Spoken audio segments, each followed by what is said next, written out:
Hi friends, 31শে মার্চের মধ্যে বকেয়া ডিএর প্রথম কিস্তি কি পাবেন শিক্ষকেরা?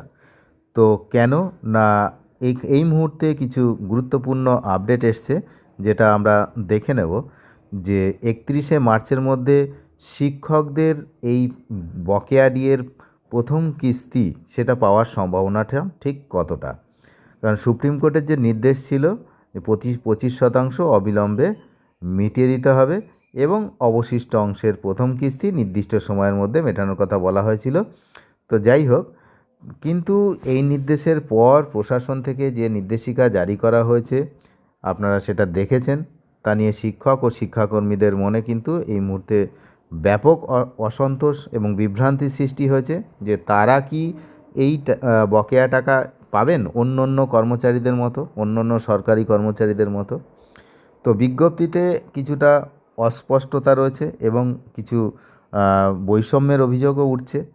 এই যে সরকারি বিজ্ঞপ্তি, সেখানে রাজ্য সরকারি কর্মীদের বকেয়া মেটানোর জন্য একটি নির্দিষ্ট দিনক্ষণ করে দেওয়া হয়েছে, কিন্তু স্কুলগুলির শিক্ষক এবং শিক্ষাকর্মীদের ক্ষেত্রে এই বিষয়টি একেবারেই পরিষ্কার নয়।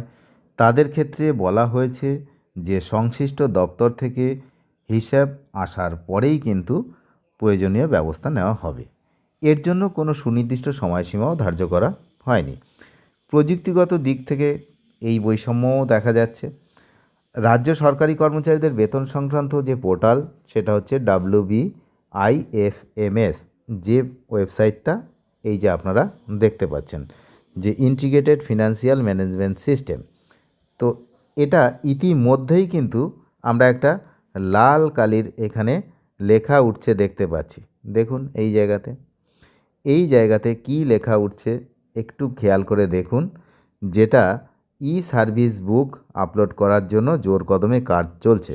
ই service book module is under scheduled maintenance for 72 hours. Users are requested to access after updated service goes live. তাহলে এই জায়গাটা দেখুন যে যেটা রাজ্য সরকারের অন্য অন্য যে সমস্ত কর্মচারী রয়েছে, তো তাদের যে পোর্টাল, যে সেই পোর্টালে কিন্তু কাজ চলছে, অর্থাৎ ই সার্ভিস বুক আপলোডের জন্য কিন্তু মেনটেনেন্স করা হচ্ছে এই ওয়েবসাইটটা এবং কাজ করা হবে। তার মানে বোঝা যাচ্ছে যে মার্চের মধ্যে এই যে অন্যান্য যে সমস্ত সরকারি কর্মচারী রয়েছে, তারা তাদের যে বকেয়া ডিএর যে প্রথম কিস্তি সেটা কিন্তু পেতে চলেছেন, একদম পরিষ্কার সেটা। অপরদিকে যদি আমরা শিক্ষকদের জন্য ব্যবহৃত যে পোর্টাল, সেই পোর্টালটা দেখি, এই দেখুন IOSMS grant in aid teachers portal.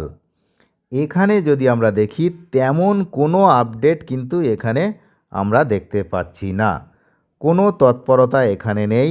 School education department, government of West Bengal, যাদের OSMS পোর্টাল, সেই পোর্টালের কিন্তু কোনোরূপ কোনো আমরা আপডেট দেখতে পাচ্ছি না।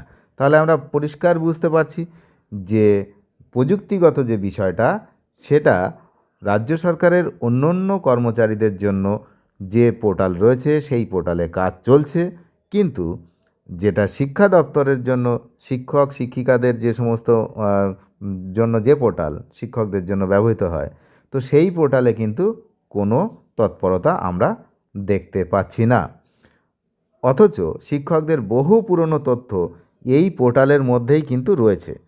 শিক্ষকদের যে বহু পুরনো তথ্য, সেই তথ্যগুলো কিন্তু এই পোর্টালের মধ্যেই আছে। তো সেখান থেকে কিন্তু সংগ্রহ করা অনেকটাই সহজ।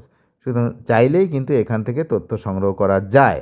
সেক্ষেত্রে এখান থেকে তথ্য সংগ্রহ করে না করে প্রত্যেকটা দপ্তরকে বলা হচ্ছে, সংশ্লিষ্ট আধিকারিককে বলা হচ্ছে, প্রত্যেকটা ইনস্টিটিউশনের হেডকে বলা হচ্ছে যে তোমাদের তথ্য দাও। কেন? এখানে তো তথ্য রয়েছে এই ওয়েবসাইটে, তো সেখান থেকে নিলেই হতো। কিন্তু বিষয়টা সেরকম আমরা দেখতে পাচ্ছি না। তো পরিস্থিতির গুরুত্ব কিন্তু ইতিমধ্যেই বোঝা গেছে। সেই জন্য all post graduate teachers welfare association সরাসরি স্কুল শিক্ষা কমিশনার এবং অ্যাডিশনাল চিফ সেক্রেটারির কাছে তাদের দাবি দাওয়া পেশ করে ডেপুটেশন দিয়েছে। সংগঠনের পক্ষ থেকে যে বিষয়গুলিতে সবচেয়ে বেশি জোর দেওয়া হয়েছে তার মধ্যে অন্যতম বিষয় সেটা হলো, অন্যতম বিষয়টা কি না, অন্যতম বিষয় হচ্ছে 2008 এটা থেকে 2015 এই যে সাল পর্যন্ত বকেয়া, এই পর্যন্ত বেশি জোর দেওয়া হয়েছে। রাজ্য সরকারি কর্মীদের নির্দেশিকায় এই নির্দিষ্ট সময়ের বকেয়ার উল্লেখ কিন্তু ছিল, শিক্ষকদের বিজ্ঞপ্তিতে পুরোপুরি সেটা বাদ দেওয়া হয়েছে। অবিলম্বে সেটাকে যোগ করতে হবে 2008 থেকে 2015।